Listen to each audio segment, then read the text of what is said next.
spoken at lots of churches, lots of schools.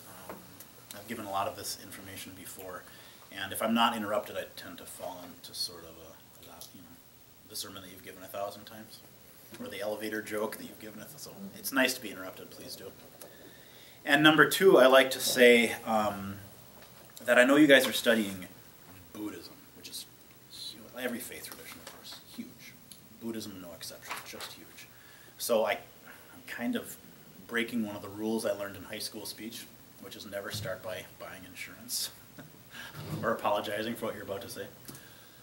I just want to make sure everybody knows I only know this much about one expression of Buddhism, and I am by no means an expert in all of them. I actually don't think that's possible to be an expert in all of them.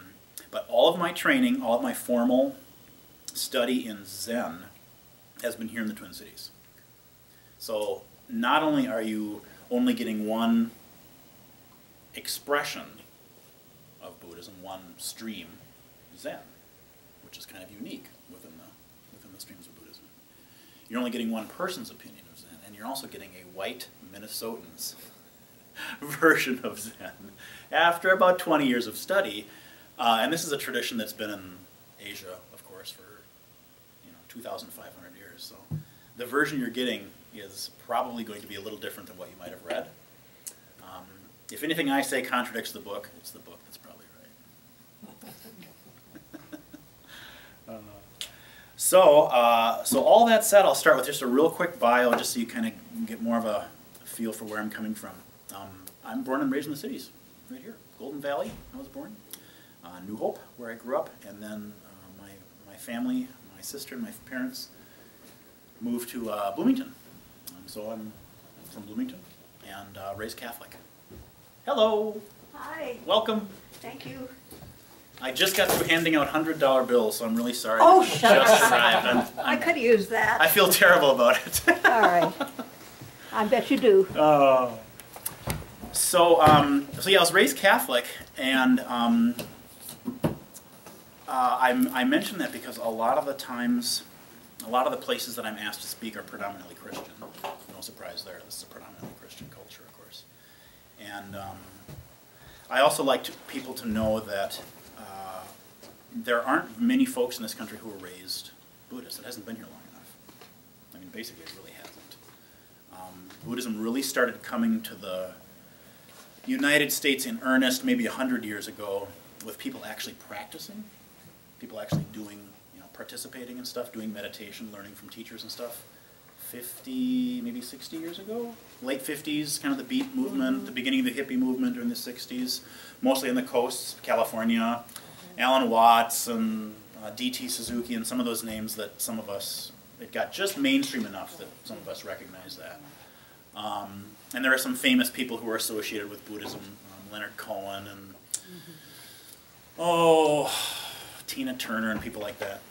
But it's so new here, basically, that we're just now beginning to see the very first generation of people who are actually being brought up in it, in the faith. So all I'm really saying is almost everybody that you'd meet here who's practicing, unless they're from overseas, converted to it. Almost, and of course this being Minnesota, almost everybody was raised Protestant, Jewish, Catholic, and then they went to Buddhism at some point. The other thing that's kind of interesting, because you're studying sort of the huge scope of world religions, is there is something fascinating happening in Buddhism right now, in that, as of 50, 60 years ago, for the very first time in the history of the planet, all the different forms of Buddhism are together in the same place at the same time. And this never happened before. So we have, even in Minneapolis, we have the Zen Center, where I was trained, Japanese Zen. And about 4 blocks away, right on Lake Street, is a Tibetan Buddhist center. So Tibet, which is totally landlocked, surrounded by mountains, Japan, an island thousands of miles away, they would have known nothing about what each other were doing under the guise of Buddhism for thousands of years. So it's fascinating that all these things are coming together in the same place at the same time. And that's what America does so well. We put everything together and mix it up. It's a hot dish, essentially, But we're learning from each other, like, oh, there's Theravadan Buddhism and Vipassana Buddhism, and there's Tibetan Buddhism, Vajrayana Buddhism, Zen Buddhism, Korean, all these different, Southeast Asian Buddhism, and learning, oh, that's what you guys have been doing for hundreds of years, thousands of years, maybe that's what you guys have been doing. So it's almost, anthropologists love this kind of stuff, because you get a whole bunch of humans exposed to the very same stuff, and then you separate them. It's almost like twin studies, get the two twins, put them on the other side of the country, wait 30 years, get them back together, and go, what do you have in common, and how are you different? So it's a little bit like that. And it is fascinating to see how that initial body of teachings has taken on so many different forms. So most folks have at least heard of the Dalai Lama. He's sort of the rock star, or at least the most well-known. I think rock star kind of works actually for the Dalai Lama. He's a big deal. Everybody knows him. And he's kind of the personification. He represents certain schools of Tibetan Buddhism. And when we look at, and this kind of stuff is fun to look at, it's easy to find online videos of Tibetan Buddhist ceremony. It's gorgeous.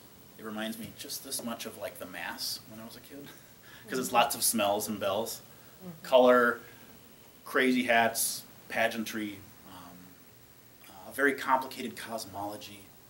It's fascinating stuff. It's brilliant stuff. And then when I contrast that with what I'm used to in Zen, it's just night and day. Has anybody ever been to the Zen Center? Have you? A couple of you. Yeah, it's right on Lake Calhoun there in Minneapolis, in an old house. And yeah, geez, actually, I'm reminded that when I drove to Zen Center for the very first time, I was in my early 20s, and I had just got done reading a book on Zen, which was completely fascinating to me. It made no sort of sense. Zen is sort of famous for not making a tremendous amount of sense. In a good way, I hope. But anyway, it didn't make a lot of sense, but something really very deeply moved in me. So I drove to Minneapolis to buy a, bless you, to buy a meditation cushion, from Zen Center, the only place that sold them before the internet. And I drove by it 3 different times because in my head was thinking, I had no idea what it looked like. I'm driving to a Buddhist temple. It must look like whatever that is. I'll certainly recognize it when I see it. So I just kept going up and down this block going, look, these numbers are right, but there's nothing here but houses. So if you've been to Zen Center, you know it's just an old house. And we have been there on Lake Calhoun. This is in 2015, so this is our 41st year. So in terms of, the average church, not very long. But in terms of a Buddhist center in this country, it's like, that's a long time. And I'm told we were the first Buddhist center of any kind, I think, in between the coasts for a long, long time. So my hat's off to Katagiri, was the name of the priest, the monk who founded Zen Center, Katagiri Roshi, and his wife and his two sons. Because at that time, during the very early 70s in Minneapolis, even being Japanese would have made you stand out like a sore thumb, let alone shaven-headed, be-robed Buddhist Japanese. I mean, you were really a fish out of water. So we've been there for 41 years, and I have been fortunate enough to be practicing on and off, a lot of off, but a lot of on, for a little over 20 now. And as the Rabbi said during the introduction, I took the precepts, which is how we formally become a Buddhist, I guess in the Zen tradition. You take the precepts. In 2007, I was ordained as a priest in 2009. And it's been an interesting journey. It has been an interesting journey. Before I jump into more of sort of Buddhism and what makes Zen Zen, any questions about anything so far? What does take the precepts mean? Thank you, that's a great question. Maybe you could repeat the questions just so. Oh, yes. What does take the precepts mean? That's a great question. Well, in traditional Buddhism, And when I say traditional in this case, I guess I'm referring to, although it's still alive today, but going all the way back to probably the stuff you guys would have studied, the very, very beginnings, around 500-ish BC, probably, in northern India. The early community, Sangha, came up with just kind of those general guidelines, behavioral guidelines. How are we living together? How are we living? The spirit of the precepts is non-harm, non-harming. So they're rough, and I do emphasize the word rough. They're roughly analogous to the Ten Commandment type of ideas. And the first one is, I vow not to kill, I vow not to steal, I vow not to, so we're in pretty familiar ethical territory here, like, these are the things that humans seem to commonly agree hurt each other. When I steal from you, when I speak ill of you, when I, like, oh, I get it, those things cause suffering. Those things cause suffering. So to take the precepts, there's actually a formal ceremony, and it's a little like confirmation in Christianity.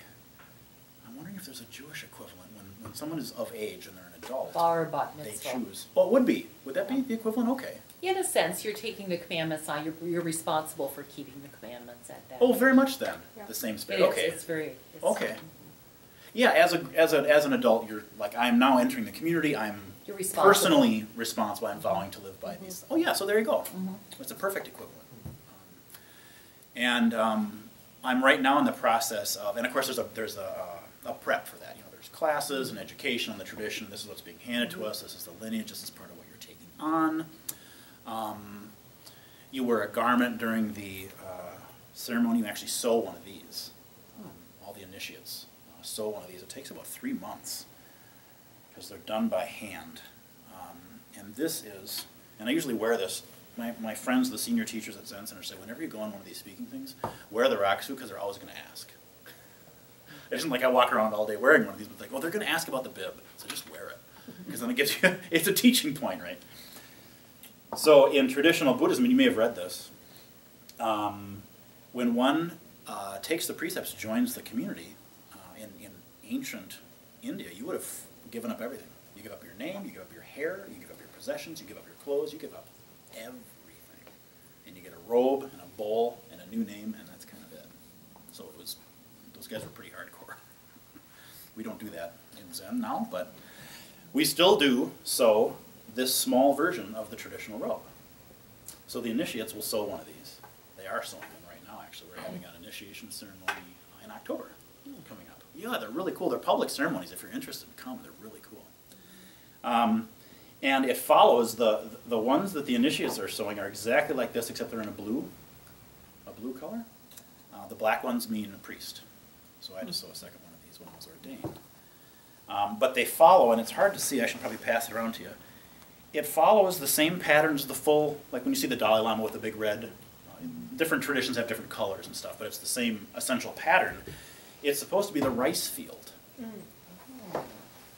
The rice field. So in ancient India, and even in contemporary India, rice is the crop. So a rice field is sort of symbolic of everything that is fertile and growing. You know, this is the thing that sustains our life. So there are long paths through the rice field, and there are short paths for like planting and harvesting. So according to the legend, for 2,500 years, the robe has always been sewn in some variation of a pattern that represents that which sustains life. Does that make sense, kind of? Yeah. Can you see the rows, or should I pass this? Should I pass it around? If you wouldn't mind. Why don't I?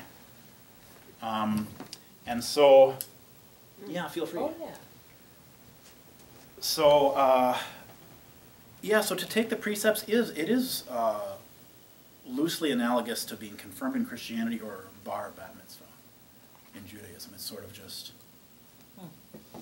I'm doing this now. And I think for a lot of us in the West, I'm asked this a lot, like, how does one formally become a Buddhist? Like, when do I get to use the word? And that would be the thing, like, oh, I get to say that now. And you're also given a name, then you're given a, so for me, Bussho, which is Japanese, means Buddha nature, the awakening nature. Is there a preparation process, like there's a confirmation? There is. Yeah. Yeah, with initiation, it's about 3 months of classes, history, that kind of stuff. We walk them through the ceremony to talk about what all the things mean. It takes about 3 months to sew one of those. And the ceremony itself, it would be cool to go visit it if you have a chance to, because I noticed that a lot of our traditions they always involve the elements. There's candles there, they do bows, they get water on the forehead, they put on a special garment, they're given a new name. I'm like, this is just standard, humans seem to do this type of thing. And the relationship with all those things is slightly different, and of course they take different forms, but even as a total outsider, you'd probably be like, I have a general idea of what's going on. The idea here is that this ritual is changing. You know, somebody's kind of reorienting their life a little bit. So that was a long answer, but was that helpful? Long answers are good. Good. You really got the right guy then. Please. Yes, this is a question I just occurred to me that I never found out the answer to. Why is taking the precepts called lay ordination? That's a really good question. Wow, how'd you know that? Because I did it. Did you really where? Compassionate Ocean. Did you really? Yes. Joan and Michael? Yes. Oh, wonderful. They're dear friends of mine. I practiced with Compassionate Ocean for a couple of years before I came back to Zen Center. That's a great question. And, and so you know about They this. never told me that. So I what didn't is- hear what it is the talked about question? as taking the precepts, so. Yeah, taking the as you were precepts. talking about it as taking the precepts, I thought, Yes. okay, I'm gonna ask. That's a great question. So taking the precepts is sometimes called initiation, and it's sometimes called lay ordination. We made a conscious decision, our head teacher, Tim Burkett, made a conscious decision a few years back. We're going to stop using the Japanese word jukai, because people don't speak Japanese. We're going to stop calling it lay ordination. Thank you. We're going to go back to calling it initiation, because initiation it's just easier for us to understand. Everybody understands what being initiated. Even loosely, we have a rough idea of what that word means. But it has been referred to as lay ordination, which is so confusing.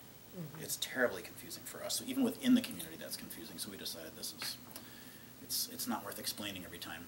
My understanding, and so I'm not 100% sure on this, but my understanding is, in the early days of Buddhism, there weren't degrees of involvement. You were either in or out. I mean, if you're in, you're in. You've left your family, you've changed your name, you've given up all your possessions, you got a new name, you got a robe and a bowl, you're in. That's it. I mean, there aren't like degrees of involvement. But as Buddhism goes on, and especially after the death of the historical Buddha, and they start creating community, well, we have to have a teacher, so then all of a sudden there's levels and hierarchy. I mean, this is how organizations go. At some point we start figuring out, well, there's got to be some way of lifting somebody here and having them be in this sort of role and somebody else be in this sort of role. And the idea of lay practitioners, in other words, people who weren't fully ordained as monks or nuns, started actually pretty early. The idea that surely I can live by the precepts without being ordained. I could be married and vow not to kill and steal, and And even though I haven't given my entire life to the path, there has to be a way, as a householder, somebody with kids, a job, married or whatever, can do meditation, can work with their mind, can change their heart, can change their way of being alive. So at some point, and we don't know when lay ordination actually started, but at some point they decided, we're going to have you take more or less the same precepts, exactly the same precepts, but we just won't make you take the monastic code, the Vinaya, you may have heard of, or Vinaya, which is rules and rules and rules and rules and rules and rules and rules about how, in Orthodox Buddhism, there's scads of rules about what you can and can't do. And they'd say, okay, cool, those are for monastics, but they don't apply to you because you're a householder. That's fine. If you live by the precepts and you do this stuff, you're still a Buddhist. So is that helpful? Because it is confusing, isn't it? Yeah, especially since the term ordination would usually be used for somebody who is being a priest or something like that. So it was confusing. It is. And I think I'll just use the term taking the precepts from now on. I think it's a lot easier. It's a lot less confusing for people who don't understand anything about Buddhism. I'm just wondering whether it would be I mean, it kind of suggests to me the whole concept of being a deacon, where you're not fully ordained, but, Yes. you know. Yeah, and it's actually in not. some of the Christian traditions, at least. Yep. That's funny you asked that. My wife and I were driving home from, where were we? I forget. I try to go to church with her once a month, and she tries to go to Zen Center with me once a month. She's Episcopalian. So we were both raised Catholic, and that didn't last. She's off doing the Episcopal thing, and I'm off doing the Zen thing. But anyway, I was asking her, geez, what is a deacon after all? I mean, geez, I remember seeing him up there on the altar, you know, growing up, and they could give out communion, and I think they could, gee, can they give sermons? But I don't think they can administer the sacraments, and so we were both agreeing we had no idea. Partially there. Like partially, like, but maybe they were married, or so they like got most of the rules, but not all of them. Yeah. They just don't, they don't have as much education as a priest. Oh, you know either. this? Oh, yeah, of course. Oh. Yeah. Yeah, they'll have like 2 years of education, whereas a priest will have 4 years of grad school. The whole MDiv thing. No kidding. There's actually a parallel too in Judaism. It's called a para-rabbi. Has anybody ever heard of that? Oh, those are fairly recent. Fairly recent, yeah, where you can do less education and like serve a small community if they don't have a rabbi or, Yeah, there's well, various training and programs. actually in the Wow. old days, there used to be, you know, like teaching rabbis Mhm. who weren't Officially congregational, ordained, you know, yeah. weren't necessarily officially Oh, ordained, okay. weren't congregational. Interesting how there's parallels. Isn't it? Well- I love that. The commonality Yeah, is so yeah, interesting to me. it's beautiful. Yeah. So, anyway. Well, taking the precepts, I wouldn't equate that. I wouldn't equate that with deacon or anything. That's much, much closer to the bar mitzvah, bat Okay. mitzvah initiation deal. There are places now in the I keep saying the West because I know it's in Europe too, but primarily America, that are experimenting with lay empowerment, like full empowerment. That you can take on students and that kind of stuff, but without actually doing the ordination thing. Yeah, okay. With varying So that degrees of would be success, closer to they're that. doing it. That'd be like that, yeah. But you're right. The word ordination is your brain immediately goes to monk, nun, priest. I mean, that's what ordination usually brings up for people. So, lay and ordained are two different two separate things. So categories. to combine them is sort of confusing. Like, yeah, I'm single married. You can't be both single and married. You can't be both lay and ordained. It's one or the other. So. Oh, I'm not sure how we got on that. Oh, so Oh, that's bad. so it might be helpful to say because I started by explaining that I've only been for all my formal training is just in the Zen tradition, and so like all faith traditions, it starts someplace, and historians agree there really was a dude. Almost all historians agree, yes, there really was a historical Buddha. Almost certain he actually existed. How much we actually know about his life, that's entirely up to whether or not you believe the oral tradition that was written down several hundred years after he died. Some folks believe it to the letter. Some folks just regard it as kind of a collective myth about the spiritual journey. But I leave that up to the individual to decide. But we agree it started in a specific place at a certain time with a certain human. One of the things I've been told that's unique to Buddhism is that its founder was a human. Lived and died as a human. When he died, he died. End of story.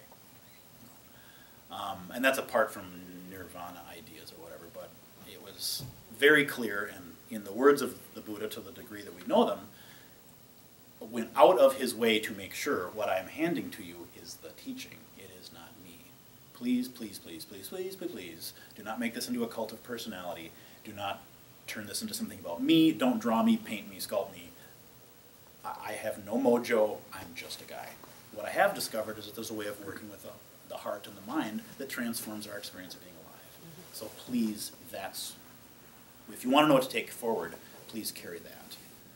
So that was, I'm paraphrasing wildly, but I'm paraphrasing his, essentially the final instruction when he knows he's going to die, and his students were like, what are we going to do without you? And he says, you don't need me, you need the Dharma, the teaching. That's what you need. When you see the Dharma, you see me. That's what I've offered you. So naturally, of course, we started painting him, sculpting him, and turning him into a cult of personality very shortly after he died, because that's what humans do. So like all good Buddhists, I've got my Buddha on my altar, and I do bows and the whole deal. And there's something about that I appreciate that what I'm bowing to is a piece of wood carved to look like somebody that nobody has any concept of what he looked like. But I appreciate that represents something that I actually like, that I actually need. There's something about I don't know, I'm a little off script here as a Zen guy, but there's something about the heart of devotion that I think makes sense to people, whether it takes a religious form or not, but there's something about it. And so, because in Buddhism the teaching really is the center and not the Buddha, after it's moved to different cultures, you know, it stays in there in India for a while and then starts to move along the Silk Route. So it follows its way into China, it follows its way into Tibet, it follows its way eventually all the way across to Southeast Asia, Korea, and Japan. Each one of those cultures does something completely different with it, right? Buddhism informs that culture, just like that culture informs, you know, the tradition. Which is why it's so exciting, as I was saying. We have, you know, Tibetan Buddhism and Japanese Zen within blocks of each other, doing wildly different things. And really, again, my anthropology friends are like, it's fascinating to see how those cultures informed their understanding of what that teaching did, even up to like the language itself. You know, original teachings being written in Pali, translated into Sanskrit, and then they say you translate that into Chinese, and it's like, you couldn't possibly find two more different languages in the world than Sanskrit, with its incredible detail and its exactitude. The Indian mind is famous for being very, very, very precise. Very, very precise. So early Buddhist texts are like lists and lists, and it's very, very organized, and it's like a surgeon's knife. It's brilliant. And then Chinese pictograms, it might mean this, it might mean that, kind of depending on where they are, and it's famously amorphous, you know. So to take these incredibly exacting texts about the nature of experience, the nature of consciousness itself, translate them into something so polar opposite, it's just fascinating, because you can't help but have a cultural overlay there.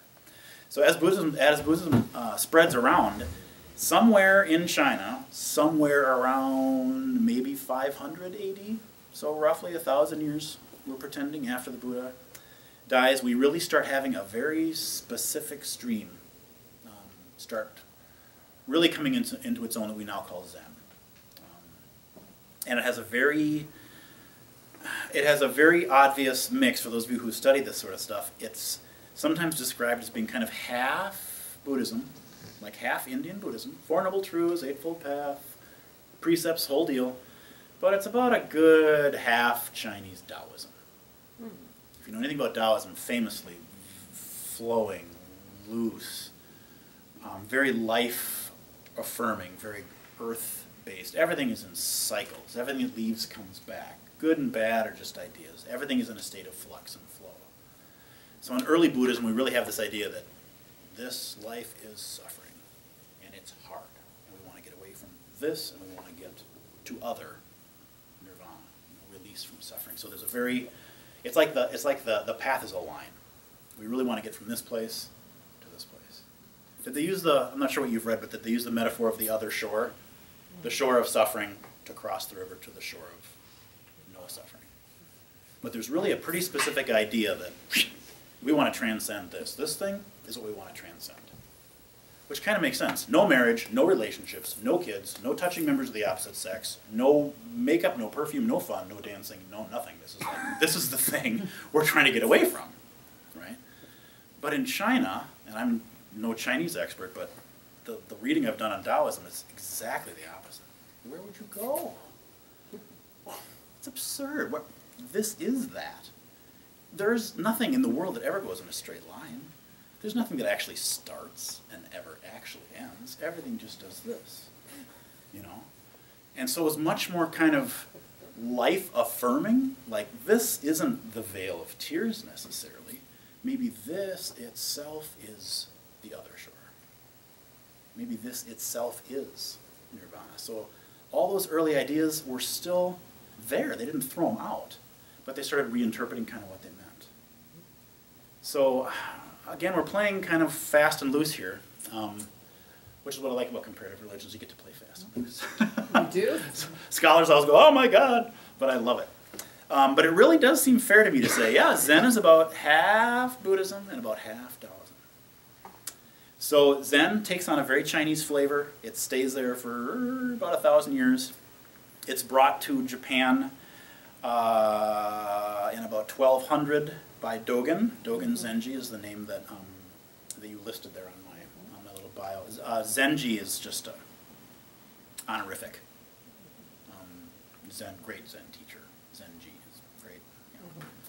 And he's the founder of our school, my school, our sect of Zen. Zen itself has different expressions.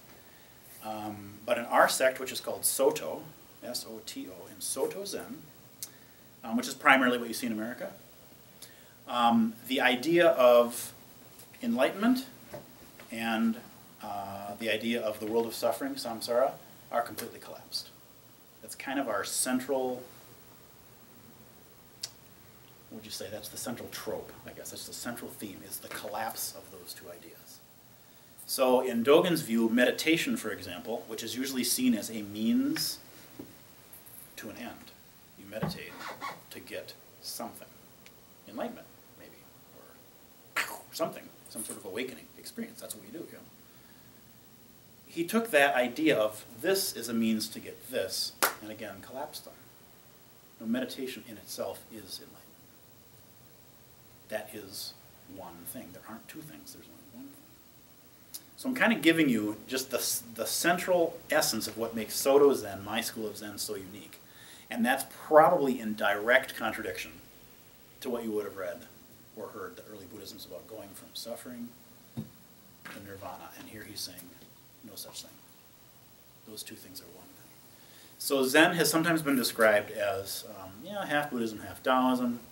Sometimes it's been described as a unique school expression of Buddhism. Sometimes it's actually described as, it's not Buddhism, it's a response to Buddhism. Because it's so kind of almost iconoclastic at times about the tradition itself, that it's very quick to kind of throw out the sacred cow from time to time. I'm mixing religions now. But you know what I mean? That, like, 9 times out of 10 you bow to the altar. Maybe the 10th time you kind of go, just to remind yourself that, I don't know if that's how they do it at Compassionate Ocean. We don't do that at Zen Center either, but I'm kind of trying to convey the spirit here of, like, we have to sort of acknowledge we're making all this up. That this is made up. And I actually appreciate, I don't know if that's because I still have kind of a rebellious streak, but there's something about me that resonates with the idea that every once in a while we step outside of our own container and go, wow, we made it all up. It doesn't make it any less valuable. It's brilliant. But these are just ideas that humans have when we're facing, the absolute. And sort of step back every once in a while and remind ourselves, we're doing our best, but these are just our limited ideas. And it's clothed in language that's so limited by our limited understanding by this culture at this time. I mean, this is the best we can do. Don't take yourself too seriously. Don't take yourself too seriously is a great way of saying it. Yeah, Chogyam Trungpa, some of you may have heard of him. He was one of the first really powerful Buddhist voices in this country, Tibetan Buddhism. He started Naropa Institute in Colorado. Said, oh, Zen, those guys. Yeah, Zen is just Buddhism with jokes. It's Buddhism, but it's Buddhism with jokes. And I went, aha, that's what I want. I want that. I want that. Yeah, Zen would be your style. Oh. So it is famously iconoclastic. It is famously, it's famously regimented. It's famously strict. It's famously,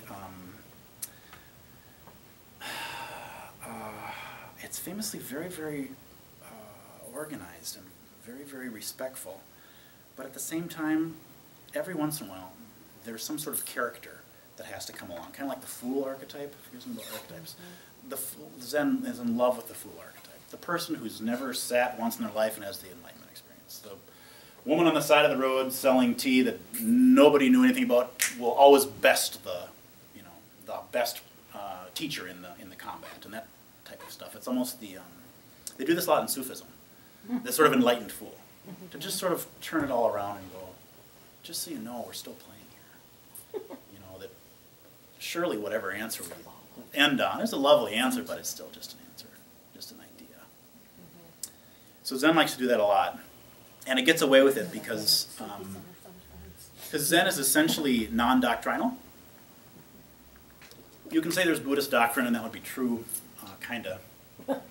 More like guidelines? Yeah, Yeah, roughly. I think when, and even this, I think this even applies to the precepts. I think when they're at their best, all the guidelines, all the teachings, even the precepts are acknowledged as these are basic general words and ideas, but this is a moving target. This is a moving target. And our appropriate response to life as it shows up is going to vary. Because every moment is different, every situation is different. And what might be a ghastly, horrible, horrible thing to do in one circumstance could be immensely helpful in another circumstance. So holding all that stuff very lightly is very common, at least in Zen. They sometimes use the metaphor of the knife. In the hands of one person, it's a deadly weapon, it'll kill you dead. In the hands of another person, that slices away your cancer and allows you to live. So I can't say knife good, knife bad. Can't. Knife is just knife. It depends on, right, the intent, the circumstance. And same thing with those rules. You know, geez, you can't lie. What exactly does lie mean? What if I didn't know it was a lie when I told it? Well, that's a good question. What do we do about that? What if the lie reduces suffering? Oh, well, gee, then what do I do? Maybe that would be a good thing to do. So I do think it's at its best when it sort of shakes its own container from time to time. Because, you know, we have a tendency to land, don't we? We all do. I think we have a tendency to land and go, oh, now I've got it figured out. Okay. There's something we like about that. But then life immediately changes, because it does. And we go, oh, shoot. That worked yesterday. I think about this a lot in terms of marriage. Because, you know, the person that like, oh, yes, I know who you are. You're my wife. I know exactly what you're going to say when I give you this news. And I give her that news, and she does the opposite of what I expect. And all of a sudden it's like, geez, I thought I knew you. and I'm aware in that moment, oh, I had an idea about you that fit into a very neat little picture frame, you know. And you've done something dynamic, because you are dynamic. So I've got to let go of that old idea and make the picture frame just a little bit bigger. Stepping out of the box. Stepping out of the box, you know. And There's so no black and white then. yeah, that's really true. That's really true. And that's one of the things about Zen that I appreciate. They kind of start from going, here's a box, we're going to use it as a box, it's useful as a box, but we are obligated to step outside of it from time to time. And every once in a while remind ourselves, we made it up where those lines were, it's totally arbitrary. But it also, I mean, as much as I like that quality, it can lend itself to certain abuses. If I start going, all morality is just completely circumstantial and arbitrary, it starts being really easy to interpret stuff like the precepts basically according to my ego preference in the moment. I will not steal, but geez, I really like your hat right now, and he's not going to know, and I can grab that thing and be out of here. But it's okay because it's all, you know, it's all groovy, and it's like, it's, you know, morality isn't, you can't just say you can't steal. Sometimes it's okay, and my head is cold. I have to shave my head. I mean, surely he'll understand. And we've seen teachers, of course, in all traditions, but people get in trouble when, you know, either they have the power to interpret those things as they wish, or it's presented in such a way that, yeah, so Zen is sort of funny. Some folks who come to Zen Center are really anxious about being there because they've heard stories about Zen being like, very strict. I'm sure you remember some of this stuff. Like, oh yes, there's a teacher who goes up and down with a stick and hits people, and it's very, very strict, and they're really, really quiet, and they probably all speak Japanese, and they're famously kind of militant and hardcore. Yeah, we've had that phase in Zen. That sounds very Japanese sort of to me. And then we have other people who come to the Zen Center going, oh, this is Zen. I read Alan Watts. You guys are super groovy. Kind of hang out. You do whatever you want, right? There's no rules. There's no ritual. You can wear whatever you want. You can hang out. It's like, no, that's not true either. It's kind of somewhere in the middle, you know. And when we err toward one side or the other, we get in trouble. We really get in trouble. So when I first came to Zen Center and discovered that there was ritual at liturgy after the meditation, I was completely shocked. I just had no idea. I was like, this is Zen. That sounds like religion. Like, you guys are, this isn't religion, this is Zen, right? You're way too groovy for this sort of stuff. But they got done sitting, and all of a sudden they start chanting, everybody stands up, and you know, there's the altar, and incense is offered, and people are bowing. I'm like, what is going on? This is not Alan Watts at all. This is something else. But the liturgy was mercifully short, about 10 minutes. And as much as I was trying to get away from anything that felt even remotely Catholic, to me at that age, in my early 20s, I was still very actively responding, You know when you're that age. Whatever that was Mom and Dad were doing, I'm going the opposite direction. That was me.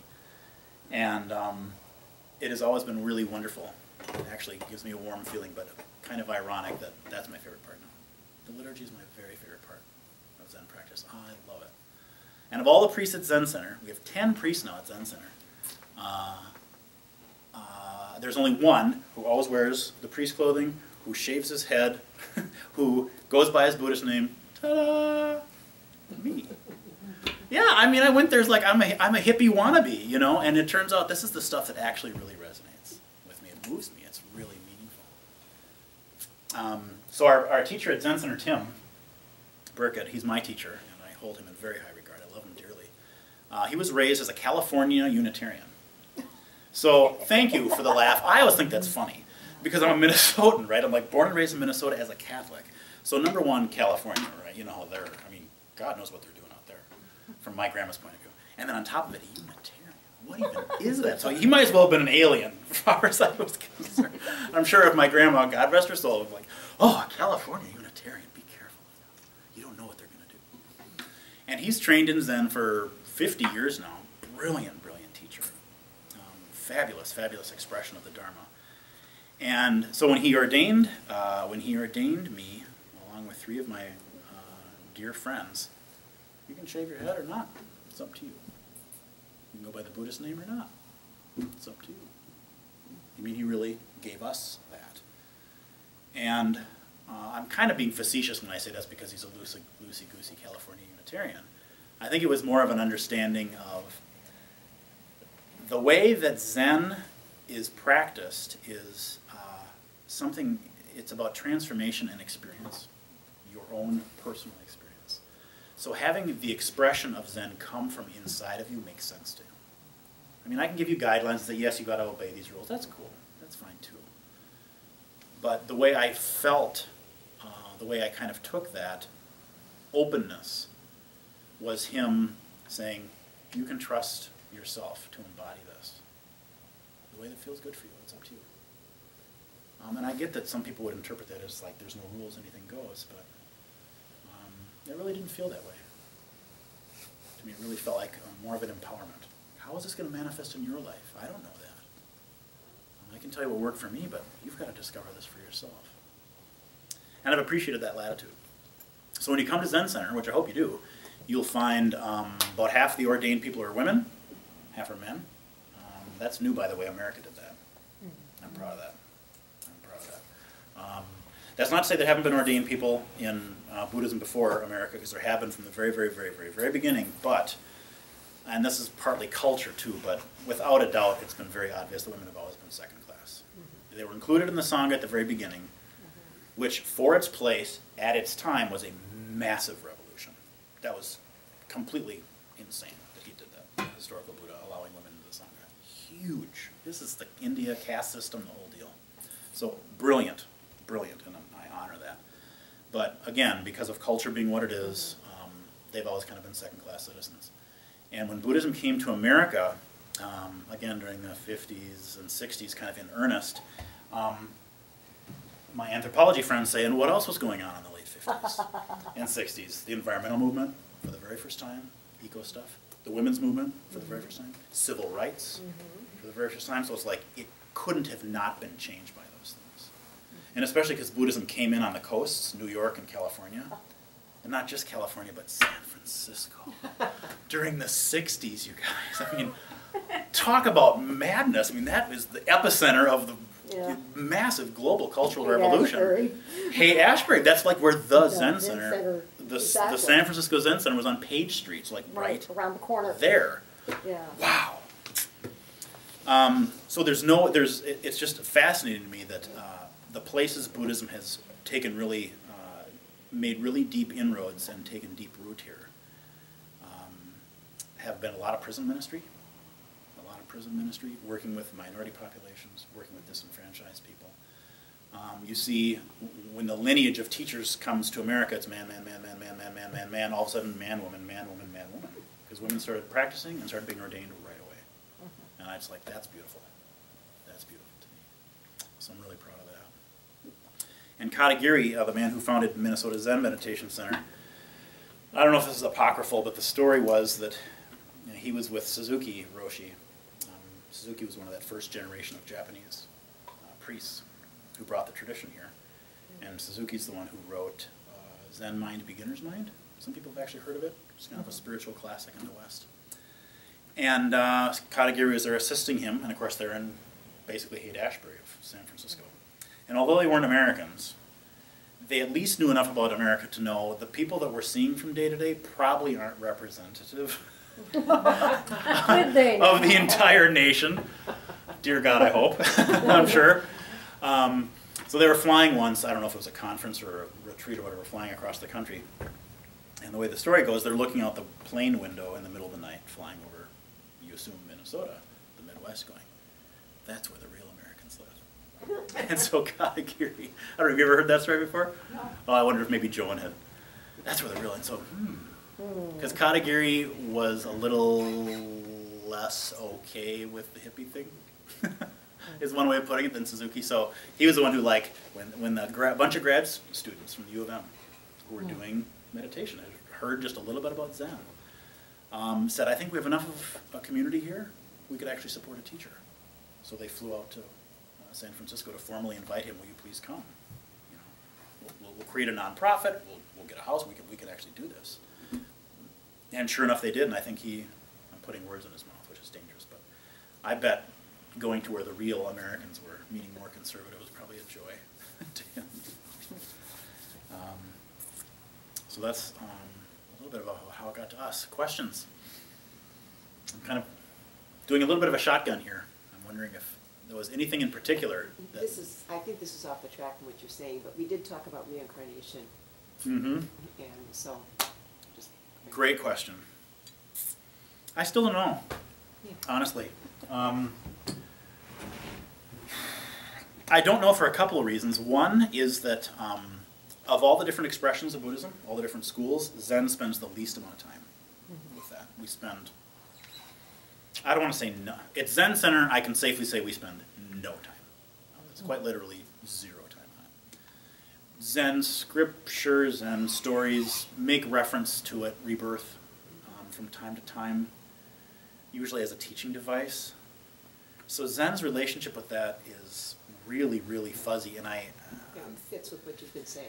yeah, it does, doesn't it? And you know, actually, as I'm saying this, I'm glad you asked, because I wonder how much that was such a central idea in Indian Buddhism. I wonder if that's sort of the Taoism half that just sort of said, I don't know.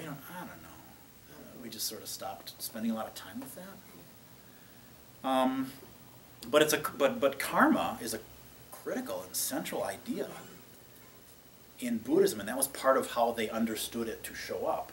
So it is funny that Zen kind of got away with going, did you ever hear about rebirth or anything like that at Compassionate Ocean? I didn't really talk about it, but, Yeah. there's a very, because Joan and Michael have studied with Thich Nhat Hanh, Mhm. it's kind of like a combination of Soto Zen with the Thich Nhat Hanh Yes. element. And Thich Nhat Hanh, I went to a retreat with him in 2005. Actually, that's when I was working on my rock suit. Were you? It's a good thing to be working on this. Yeah. But he seemed to have an idea of reincarnation that was more like the idea that you can't destroy anything, Yeah. but it just takes another form. Yeah. And what I got out of that was that, it seemed totally different from the idea of reincarnation as somehow there is some kind Yes. of core or energy or whatever it is. Yep. That's the influence of Zen on me, whatever it is. Yes. That is the influence. Whatever it is. Oh, they've gotten to you. So then how would you understand the function of, what's the significance of karma without the tie to? The way I see it, so I really am just speaking for myself here, but these things are closely interrelated all through the original question about reincarnation or rebirth, which I think... Karma, I and would karma, say yeah. the same thing, yeah. I think correct me, you may even know this. I think there's a distinction made between the teachings of reincarnation and rebirth, I think. I think reincarnation is that, like, you are a specific self, Right. you die, And you we come said back. last week that within Buddhism, there isn't that tangible Right. tie, you might say. Right. Yeah, exactly. Exactly. So I think the word they oftentimes use is rebirth, but even that is misleading because in the Pali canon, the Pali text, part of the Buddha's enlightenment experience was remembering with great specificity all of his previous lives. I remember being this person, I remember being that animal, I remember being, and you're like, wow, I've never had that kind of experience. I've done a lot of meditation, but I've never. So there was really a specific. And a lot of folks now, when they're looking at that, and of course we look at this through a 21st century American lens, go a lot of what Buddhism kind of inherited as almost an unexamined worldview, they just would have inherited from the culture. Proto-Hinduism. Basically, it's like reincarnation is a standard issue. Everybody believes it. You wouldn't even really think about it. And that's hard for me to get until I think, oh, I was born and raised in this country, and I don't think I ever met anybody who thought we came back over and over. Because everybody who was here was Lutheran, Catholic, Jewish. You think, you've got one shot. This is it. What happens after you die may be different. I don't know. Am I right about that?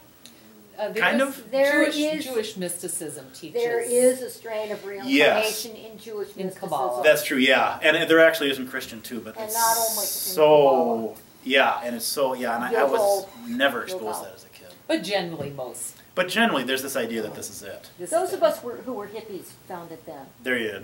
There you go. without ever going to the Zen Center. Without ever going to the Zen Center. Good for you. Wasn't it, hadn't it said about the process of energy, and you gather energy as you go, and when you die, your energy continues to go on? Mm-hmm. That was our And native expand. teacher. Oh, was it? Lakota, yeah, that was Yeah. Lakota. Oh, so that's a lot like kind of the Thich Nhat Hanh idea, or the, we could even say quantum physics, that like things don't end. No. Like And we're really the seeing that energy, energy is is never neither created nor destroyed. It's destroyed. not created or destroyed. it So can it shows up. transform. Yeah, now it's flour, now it's compost, but same thing. You know. So there's that way of looking at it, and again in Zen we spend so little time with this. Partly, and this I think this does probably bear mentioning, and I'm sure this came out in what you've learned so far, that at its core, all the different types of Buddhism will at least claim the Buddha as they would all trace themselves back to that guy. They would all have in common Four Noble Truths, Eightfold Path, probably precepts. So that's the kind of, that we're going to all do. They would probably also agree that the reason for the existence of Buddhism is to work with suffering. That's basically what the whole thing is about, suffering. And I think, well, yeah, that makes sense. All religion certainly addresses suffering. And one of the things that makes Buddhism sort of the odd duck is that, at least in the Pali Canon, it went so far out of its way to not address anything other than that. You know, so very famously, the Buddha's asked, "What about Brahman or God? What about?" That's not what I'm here to teach. I'm here to teach how you create your own suffering and how you can end it. What about? That's not what I'm here to teach. I'm here to teach you how you create your own suffering and how you end it. So he was really like, I'm just not going there. And that's interesting. And that's one of the stronger arguments, when I go talk in high schools. If they've studied Buddhism, I love to start by going, so, we're here to talk about Buddhism. Is it a religion? Does it even fit in your textbook? Should I even be here? Because there's really good arguments that, of course it's not a religion. There's no creation story, there's no destruction story, there's no necessary deity, there's nothing to put yourself in alignment. Why am I here? It's a way of life, it's a philosophy, it's teaching stuff about how to be a better person, but it doesn't address religious questions. And there's just as good of an argument on the other side going, of course it is. It does all this. There's births and weddings and funerals, and there's precepts and garments, and they always make you do something with your hair. Yeah, ritual. And of course it does the thing all faith traditions do, which is address the great matter. Whatever that is. The great matter, life and death, whatever we want to call it. What is this? How do I put myself? What do I do here? So I love that question because it's so dynamic.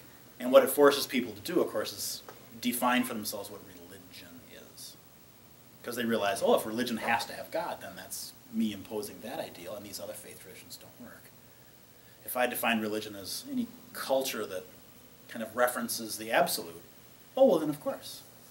So I like to play with that a little bit.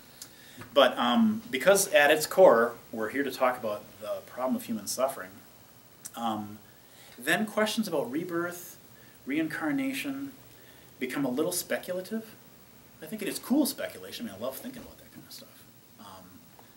But I think, strictly speaking, at least from a Zen perspective, speculation's fine up to a point, but what do we do about you right now? What do we do about you right now? So it's so pragmatic. I've always found Zen to be so pragmatic.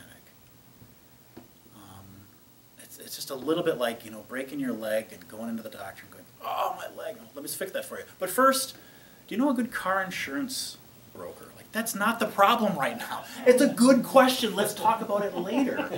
Right now, your leg is broken. It's not that it's a bad question. It's just that's not what we're here to do. So the Buddha was sometimes actually referred to as the great physician. That was one of his titles, one of his great. So the Four Noble Truths, which you guys did, right? You know the Four Noble Truths, follow what was the Indian medical model, which we still use. Diagnosis, cause, prognosis, cure, or prescription. Right? Like, oh, that's a rash. It's caused by poison oak. The good news is we can do something about that. And then the fourth step is, here, put on this cream once a day for a week. Like, we still do that. That's the medical model. Oh, your leg is broken. That's because you fell off your bike because you were being careless. The good news, we can fix that. Here's what we do. We put a cast on your leg and you don't move it for a month. Right? We still do this. It's the medical model. And so he said, and I'm hoping to get this back to karma. I'm trying. It's fun to do. It's like juggling chainsaws. The Buddha's prognosis was, oh, I see, the disease is suffering. Every human has it. The word you would have read is probably dukkha. Does that sound familiar? D-U-K-K? I haven't really read anything, but... Oh, heard, yeah. dukkha. The translation, suffering, is good. It works. It's also translated sometimes as struggle, which I like. Mm-hmm. It's also sometimes translated as dissatisfaction, which I really like, or even discontent. Mm. Because dukkha, I just learned this recently, this was fascinating to me. They said dukkha comes from the same, and I don't know Sanskrit, he said it comes from the same root word as another Sanskrit word I don't know, but it meant a wheel that's off kilter. Mm-hmm. It works, but not smoothly or well. You know, like the one tire on your car is just 20 pounds too low, and so something isn't quite right. And so the first noble truth is just, I see that that's universal. I see that every single human experiences this in some form or another, more or less all the time. Sometimes it's gross and obvious. It's an arrow in your leg. It's your wife dying. It's getting cancer. Obvious suffering. And sometimes it's much, much more subtle. Like, geez, all my relatives are here, and my stomach's full, and I got enough money to pay the bills, and yet there's something. And I think everybody knows that. There's just that something. Something. So sometimes very subtle. That's why I like discontent. Because even, you know, especially in America, we really understand that right now, right? The most affluent culture in the history of the planet, times 100.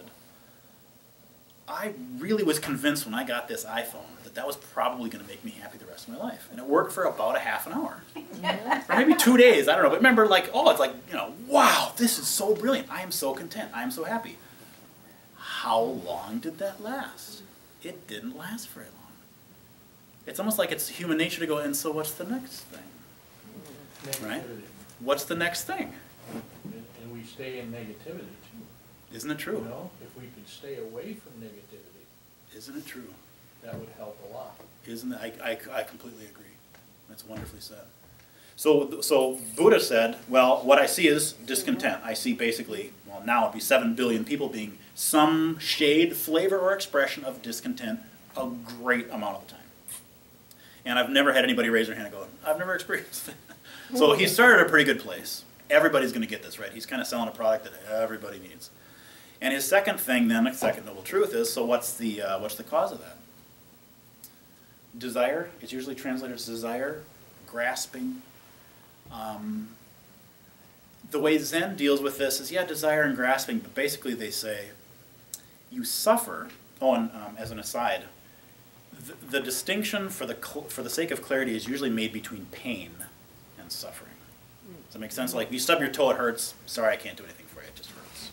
Cool. Suffering is the story you're going to tell yourself about that, and you're going to make it worse. Oh, I'm such an idiot. God, the Ottoman's been there for 10 years. Why didn't I turn on my light? What's wrong with, now we have suffering. We're really good at doing this, you guys. We're all experts at turning pain into suffering. And so this time of year in this climate, as good Minnesotans, ooh, really cold. Oh, it's so cold. God, this is so miserable. Oh, I don't know, why do I live here? My parents are so smart to go down to Arizona. Okay, so now I'm creating a story that's, just amping that up and adding some fuel to the fire there. So from a Zen point of view, dissatisfaction. The cause of that, the cause of suffering, strictly speaking, is wanting reality to be different than it is. Wishing it to be otherwise. Whitbo, wishing it to be otherwise. Whitbo, wishing it to be otherwise. So I tested this. One of the things that Buddhism encourages, that's the historical Buddha, I guess, said, was all the stuff I'm saying, this is my experience, these are my ideas. Please don't believe it because I'm the Buddha. Please don't believe it because it's been passed down to you in a book with a gold cover. Please don't believe it because somebody really wealthy told you. Try all this stuff for yourself. You got to try it for yourself. I think it's one of the reasons Americans are taking to it is because it feels very much like the scientific method. In science class, like, they can teach you what a base does to an acid, but they actually make you do it. See for yourself that this actually, oh, I get it, yes. So the onus is on the experiencer. Test this stuff for yourself. It's not, don't take my word for it. All the faith is verified, essentially, verified faith in Buddhism. So notice for yourself the next time you are suffering, do you want reality to be different than it is? And so I started playing with that a little bit some many, many years ago, and realized in my experience, 100% of the time I'm suffering, it's because I want reality to be different than it is. How much time I spend in that space is kind of like negativity, really. How much time I spend in that space is ultimately up to me. So that little bumper sticker you've maybe seen that says, pain is inevitable, suffering is optional, pretty much kind of Buddhism 101. Like, it's up to you. You're really good at creating suffering. You're really good at it. So, if you train yourself to do it, the good news is you can train yourself not to. So that's the third noble truth. The prognosis, so to speak, is positive. Which is funny because Buddhism sort of has this, it seems to have this kind of idea that is very pessimistic. Because we start off with, oh, suffering is inevitable. People go, oh, God, you guys are such a drag. No one wants you at their party. You're not fun to be with. I'm like, no, it isn't what you think. It isn't what you think. We're starting with the fundamental thing that we're all here worried about all the time. And the good news is it's absolutely transformative.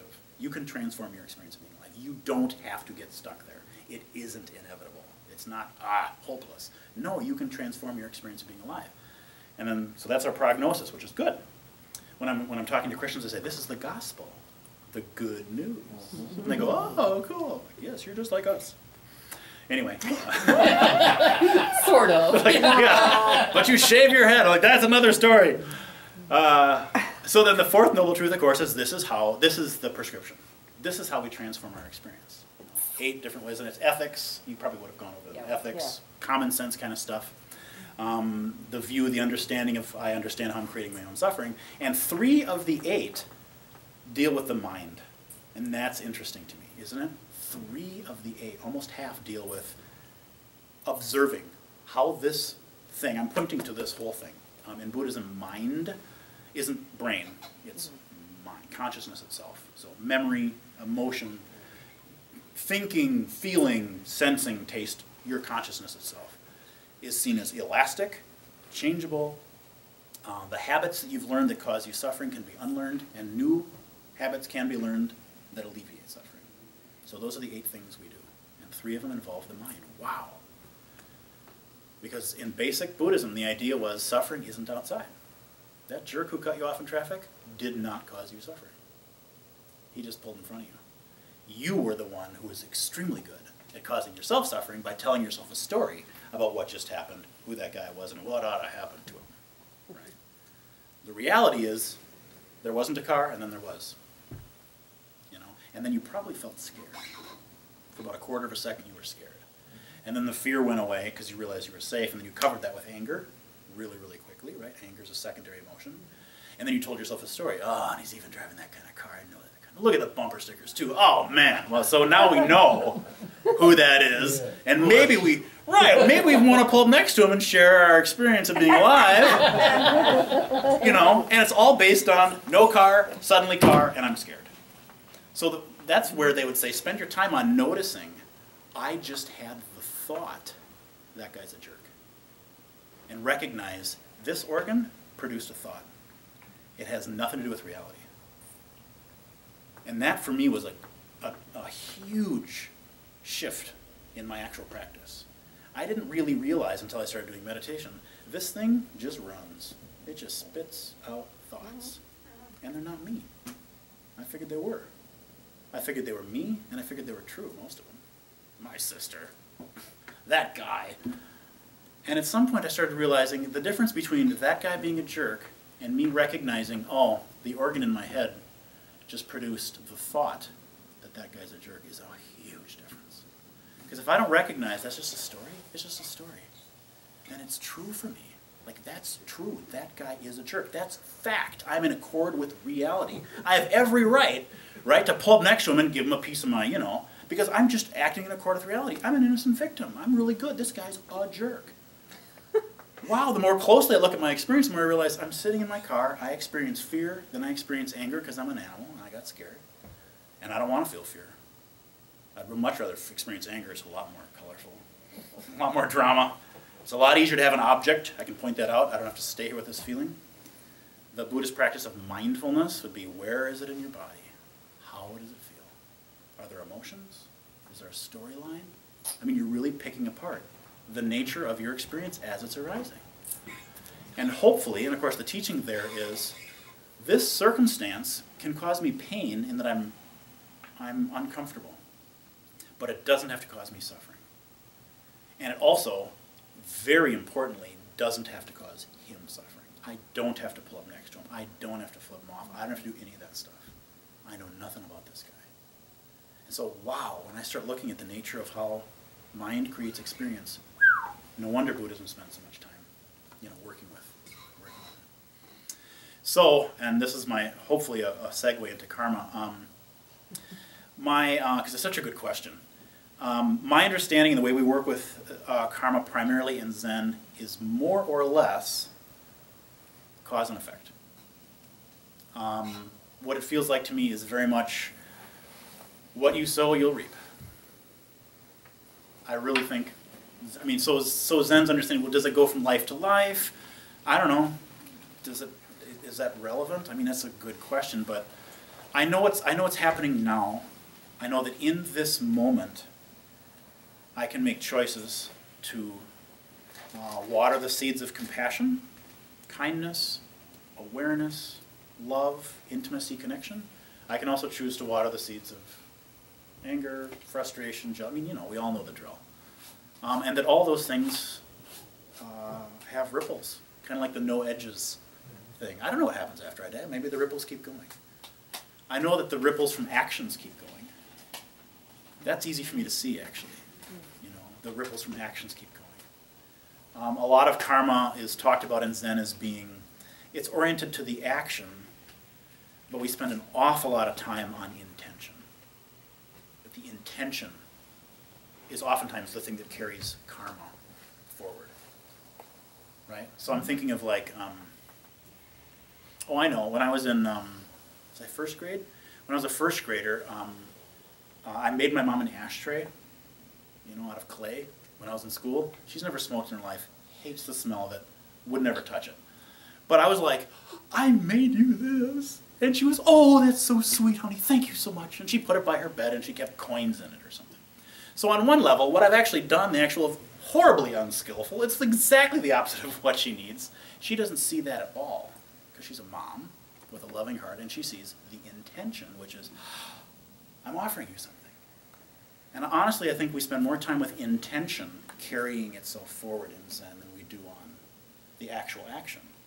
Because as we talked about with precepts, the actual action, hard to pin down good or bad all by itself. I don't know, what's the context, what's the intention?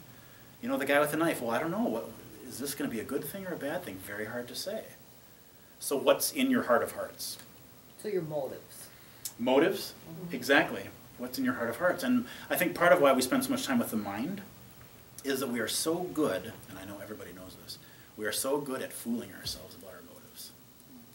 Aren't we? We're so good at like, oh, I just did that out of the, and it's like, well, actually. Justification. Justification. What the road to hell is paved with good intentions. I mean, wow, we are really good at, you know, fooling ourselves about our intentions. So if it is intention that actually carries itself forward, I start spending a lot of time getting very in touch with the emotion, the thought, and the physical sensation around my intentions, because that's when I start to be a little clearer, I think, around when I'm fooling myself and when ego kind of sneaks in there and I make your problem about me, or I want to be wise, or I want to be smart, or cute, whatever my flavor of the day is. Does that make sense? Mm-hmm. Kind of, yeah. Makes perfect sense. Well, it is 8:15, and boy, have you guys heard a lot of me. Do you need to